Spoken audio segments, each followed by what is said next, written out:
Hello, my dear listeners. Happy Thursday.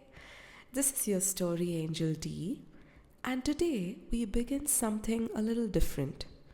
Today we dive into the life of a prince, a man who had everything and yet chose to walk away from it all. The story of Siddhartha, who the world would one day know as Gautama Buddha. This is not just a story of enlightenment, but of questions, of searching, and of finding something far greater than power or comfort. So, let's step into his world. The mist hangs gently over the foothills of the Himalayas, where snow capped peaks stand watch over an ancient city, Kapilavastu. This was the seat of the Shakyas, a proud and prosperous clan ruled by King Shuddhodana. For years, the king and his queen Maya Devi had prayed for a child. And then, one night, the queen had a dream. A magnificent white elephant descending from the heavens. The court priests saw it as a sign this child would change the world. Soon after, in the serene beauty of Lumbini, Prince Siddhartha was born. It is said, as the child took his first steps, lotus flowers bloomed beneath his feet.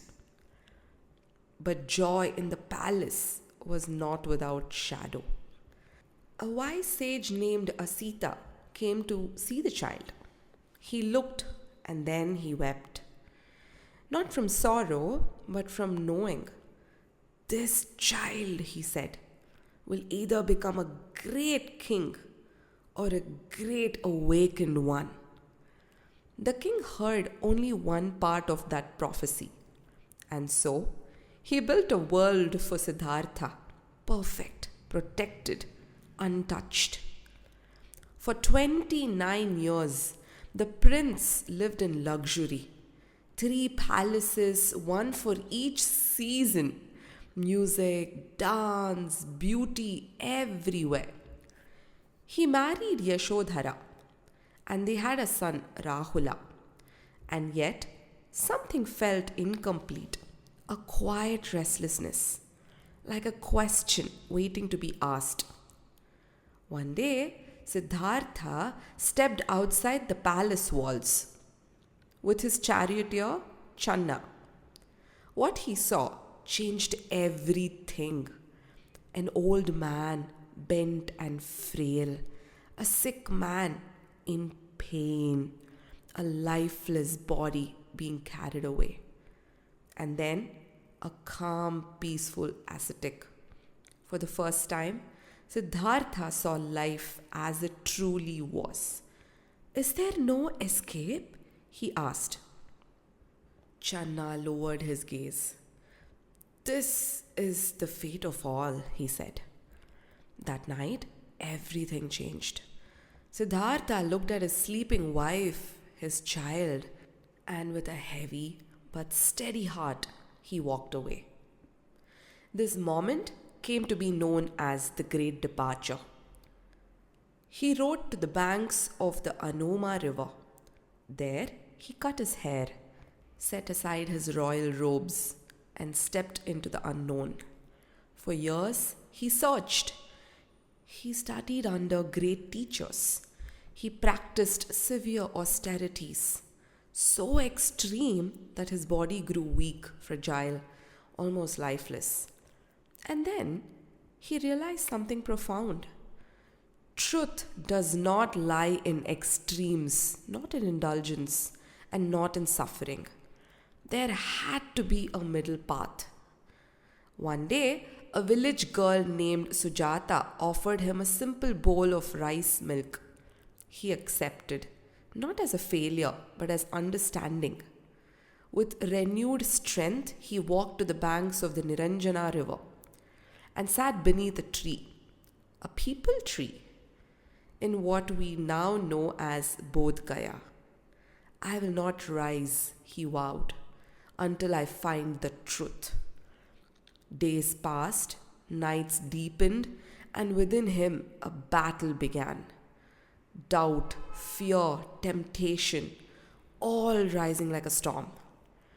These were said to be the trials of Mara, the illusion of the mind itself. But Siddhartha remained still, unmoving, unshaken like a mountain. And then, as dawn broke, something shifted. Clarity, stillness, awakening. He saw the nature of suffering, its cause, its end, and the path that leads beyond it. In that moment, Siddhartha became the Buddha, the awakened one. He rose not as a prince, but as a teacher. He walked to Sarnath, to the deer park, and shared his first teachings. And from there, for 45 years, he walked. From village to village, from kings to commoners. He taught not through power, but through presence, through compassion, through understanding. He dined with the courtesan Ambapali, showing that dignity lies beyond status. He calmed the raging elephant Nalagiri, not with force, but with kindness.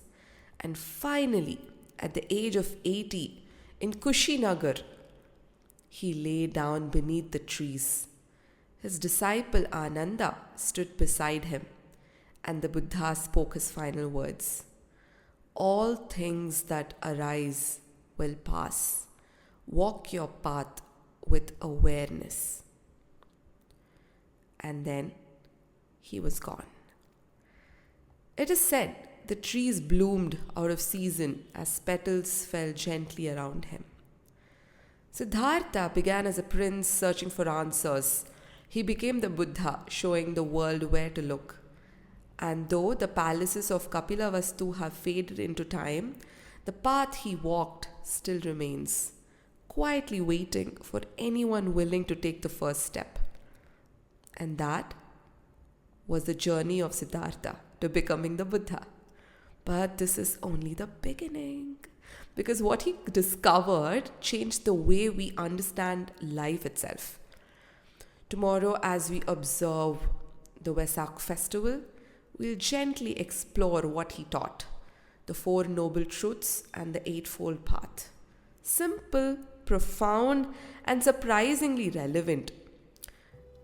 This is, by the way, universal, okay? This is not only for Buddhists or something like that. This is literally for everyone. Trust me, it's gonna be a beautiful one. Until then, stay curious, stay gentle, and I'll see you tomorrow at 8 p.m. This is your story angel D, signing off.